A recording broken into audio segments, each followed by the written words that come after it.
Assalamu alaikum wa rahmatullahi wa barakatuh. Meni je iznimna čast i zadovoljstvo da večeras u ime Islamske zajednice u Bosni i Hercegovini, to jeste Rijasata Islamske zajednice u Bosni i Hercegovini, Ureda za društvenu brigu, mogu da se obratim i zahvalim državi Katar. Prije svega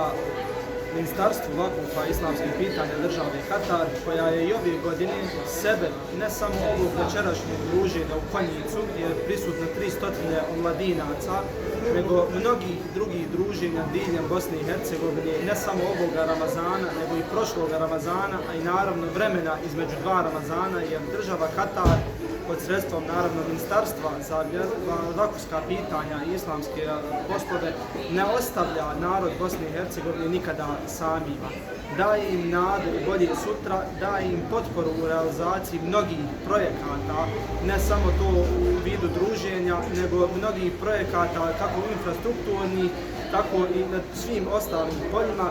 jer kao što smo i mi svjesni da nije njih, mi ne bi tek tako mogli lako financijski prije svega da pokrijemo te sve projekte. Rijasat Islamske zajednice u Bosni i Hercegovini i u budućem periodu očekuje saradnju, odnosno nastavak saradnje sa državom Katar. To se ogleda u realizaciji mnogih projekata koji su, kao što smo pomenuli, na infrastrukturnom planu, projekti od kojima će Islamska zajednica u cjelini imati mogućnost da postane apsolutno održiva zajednica bez ikakvih drugih pomoći drugih ljudi i mi se nadamo da će ova praksa okupljanja naroda Bosne i Hercegovine, naše omladine, nastaviti se u budućem periodu i budućim Ramazanima.